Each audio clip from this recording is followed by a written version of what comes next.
Olá, tudo bem com você?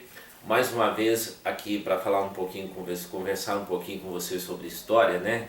História do Brasil, história. Falar com você, história é algo muito apaixonante. É você ter um pouquinho de conhecimento, estudar um pouquinho e você vai se apaixonar por história, né?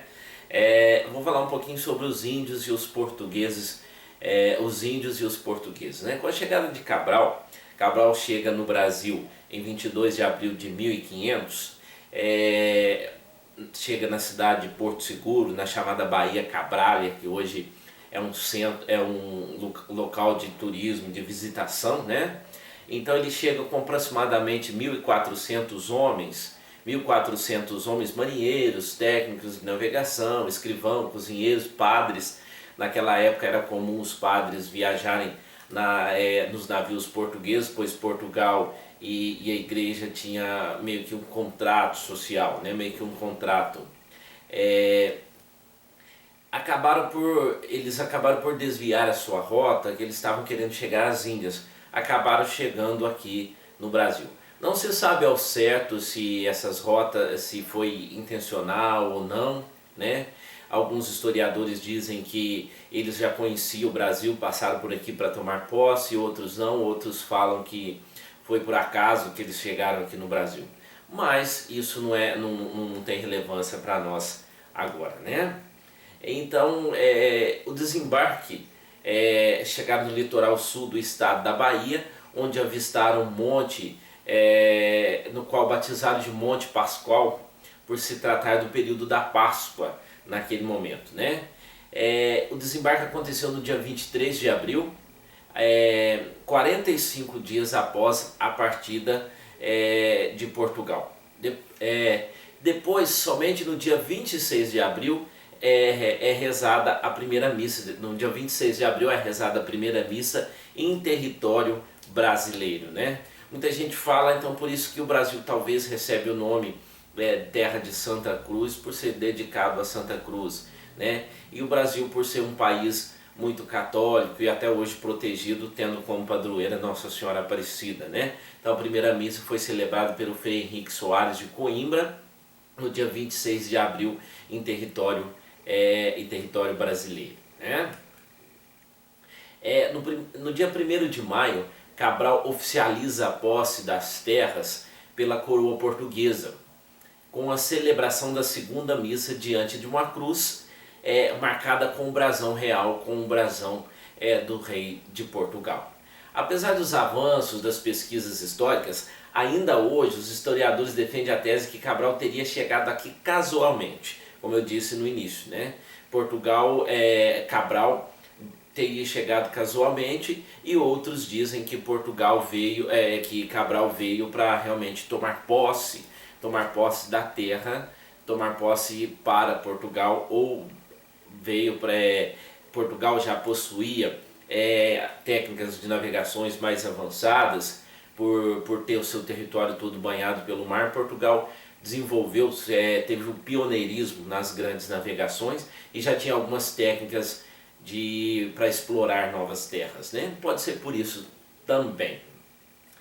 Diversos povos indígenas habitavam o Brasil nesse período, né? Muito tempo antes da chegada dos portugueses, já haviam milhares de índios aqui no Brasil. Então, os índios eram os nossos habitantes, foram os primeiros habitantes do Brasil, né? Depois que os portugueses chegaram para atrapalhar toda essa cultura e virar essa miscigenação, essa bagunça que hoje é o Brasil, né? Cada povo possuía sua própria cultura, sua religião, seus costumes. Cada povo buscava ficar dentro dessa cultura, né? Então, o contato com os portugueses foi bem amistoso, né? Porque tanto os portugueses quanto os índios ficaram curiosos para ver o que ia acontecer. Então, nessa época, os índios viviam da caça, da pesca e da agricultura. E eles acreditavam em vários deuses, né? O deus do sol, o deus da lua, o deus da água, o deus do vento. Cada tribo, cada grupo tribal tinha a sua cultura.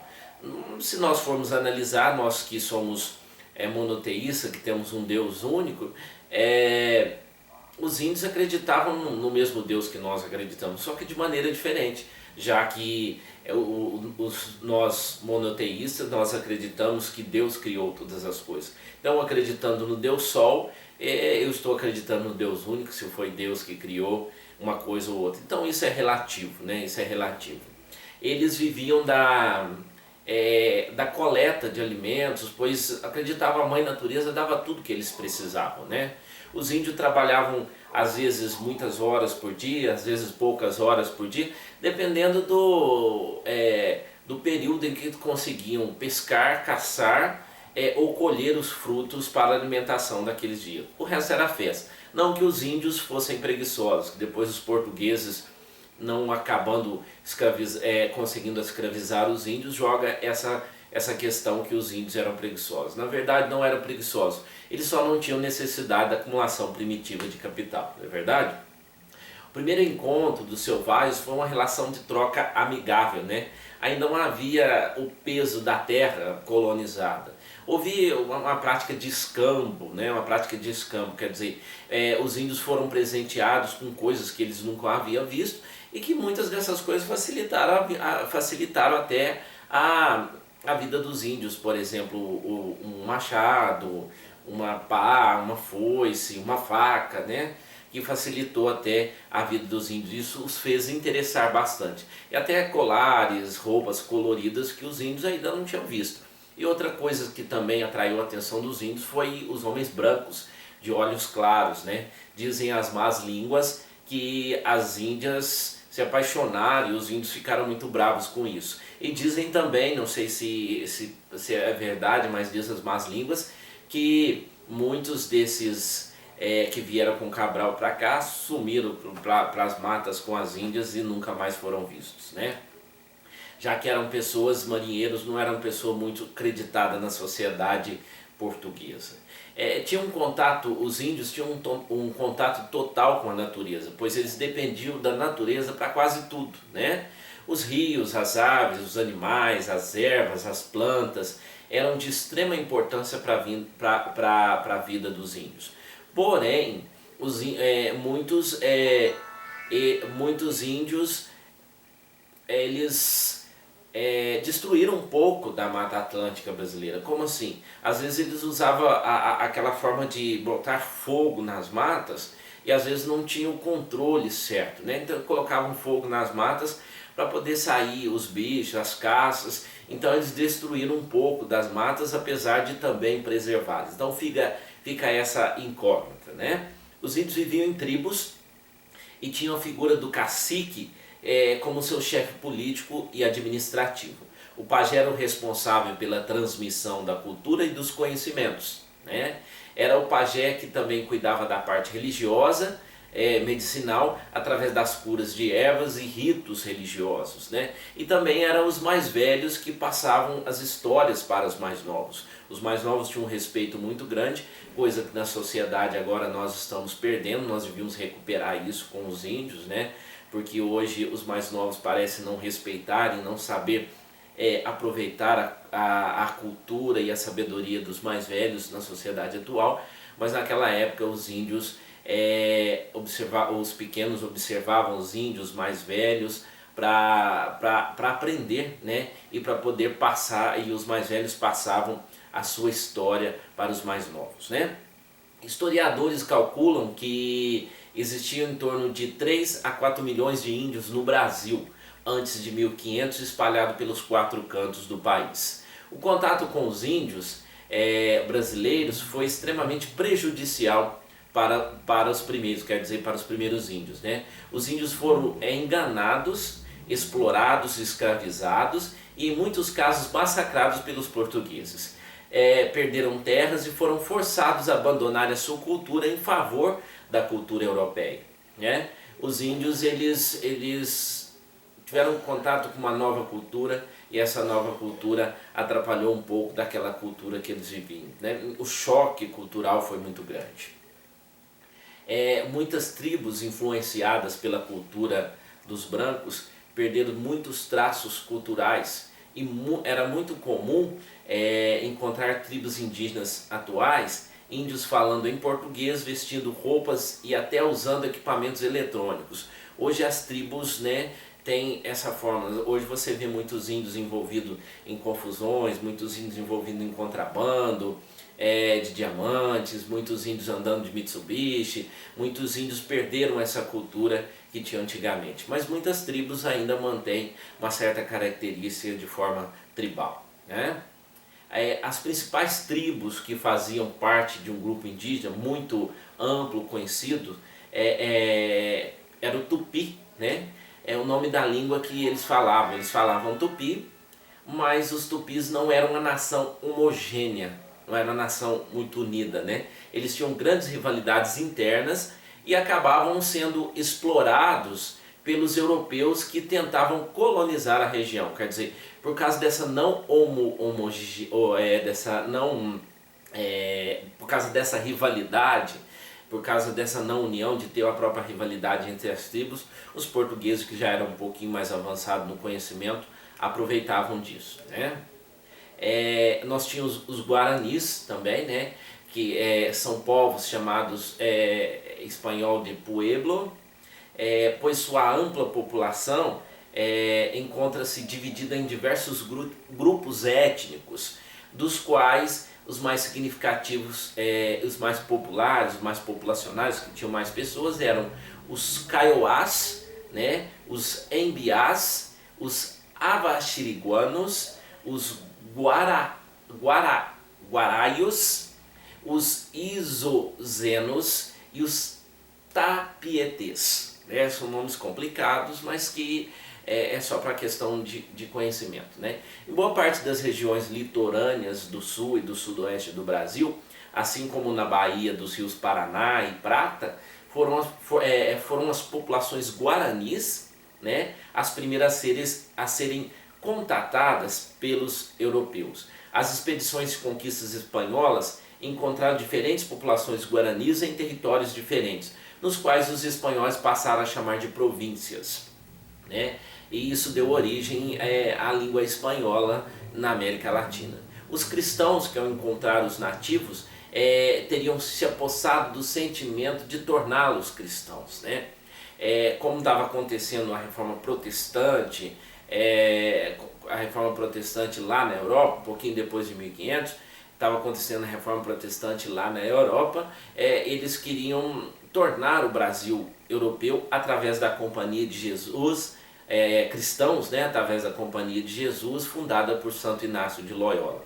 Então existia uma ideia de que os nativos eram inocentes, desprovidos de religião, o que não era verdade, porque eles tinham sua própria religião, tinham suas próprias crenças, e os europeus não aceitavam isso. Eles acreditavam que tudo tinha que ser da forma que os europeus queriam, e só a crença num Deus único, no Deus cristão, era realmente o correto, né? Os jesuítas criaram missões, foi possível converter os índios e ajudar na posse da terra, né? Os europeus, os jesuítas foram responsáveis por grandes missões criadas aqui no Brasil, pela fundação de muitas cidades, inclusive da Vila de São Paulo e de algumas outras cidades, né? Eles criavam missões e até proibiam os bandeirantes, os portugueses, de escravizar os índios. Isso tudo depois que esses índios foram convertidos ao cristianismo. Antes os índios eram considerados, nem eram considerados pessoas, por quê? Porque não eram cristãos e não tinham religião, né? Os índios os índios tinham ritos e mitos, né? O que eram os mitos? Os mitos contavam com as coisas que contavam como as coisas que chegaram a ser o que são. Como assim? Contavam como as divindades, os homens, os animais, as plantas se diferenciavam. Por exemplo, nós temos mitos como o Saci Pererê, o Curupira, né, que nós aprendemos lá no jardim de infância. Então os mitos são coisas que eles acreditavam, que imaginavam, que às vezes precisavam dela para sobreviver, mas que não existiam na prática no geral, né? Agora o rito,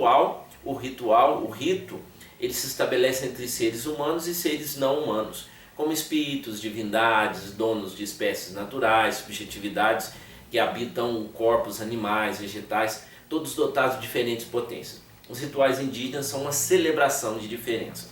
Para nós, Hoje nós temos rituais também, por exemplo, o ato de acordar todos os dias e escovar os dentes, lavar o rosto, é um ritual, né? A celebração de um casamento é um ritual, a celebração de um aniversário é um ritual, a celebração de um culto religioso também é um ritual. Então os índios tinham seus próprios ritos e seus próprios mitos. Eles precisavam disso para sobreviver. Mas de certa forma nós herdamos um pouco disso. E nós também precisamos disso para sobreviver, né? De ritos e mitos. Nós também vivemos e acreditamos nisso. É muito estranho nós acreditar numa vida nua e crua, sem essas características, sem essas culturas. É bom acreditar, é bom sonhar, é bom acreditar um pouco além do que nós vemos, que os nossos olhos podem ver, não é verdade? O trabalho indígena, como eu disse, os índios não eram preguiçosos, eles não tinham aquela necessidade da acumulação primitiva de capital, né? Eles tinham um sentido de unidade, festa no momento da alimentação, grupo familiar. Nós até herdamos essa questão de fazer, alimentar, né? Almoçar junto com a família, alimentar, jantar junto com a família ou passar algumas datas comemorativas junto com a família. Isso veio dos índios, né? Porque hoje está mais difícil porque cada um chega no horário, cada um trabalha no horário, mas era muito mais fácil, era muito cultuado isso. Para eles o almoço era uma celebração, a alimentação era uma celebração. Como os europeus não conseguiram escravizá-los, colocaram essa ideia na cabeça das pessoas que os índios eram preguiçosos, mas eles não tinham necessidade de acumulação primitiva de capital. Então eles caçavam somente aquilo que dava para eles alimentarem naquele dia, porque eles não tinham geladeira e outra, a mãe natureza provinha tudo o que eles precisavam, não é verdade? Os índios trabalhavam muitas vezes poucas horas por dia, pois a mãe natureza providenciava tudo, então era tranquilo, né? Então é basicamente isso. Os índios foram as nossas primeiras civilizações. Hoje ainda nós temos várias tribos indígenas, hoje já maltratadas na sua cultura, hoje não tão reconhecidas, mas nós temos que abrir as nossas mentes e ver que os índios fazem parte da nossa vida e muitas coisas nós herdamos dos índios, principalmente o hábito de tomar banho todos os dias, graças a Deus, né? Isso é muito bom. E essa miscigenação, né? Miscigenação, nós não podemos nem falar em cultura própria brasileira, nós não podemos nem falar que no Brasil existe uma raça pura, porque ela está toda misturada. E boa parte de tudo que nós sabemos, boa parte de nossa cultura vem dos índios, que hoje são tão deixados de lado, hoje eles querem roubar suas terras e muitos se perderam nessa cultura, né? Espero que eu tenha ajudado vocês um pouquinho, espero que eu tenha explicado um pouquinho e que vocês tenham entendido aí a questão indígena, a questão do encontro dos portugueses e dos índios aqui no Brasil. Até a próxima, um grande abraço.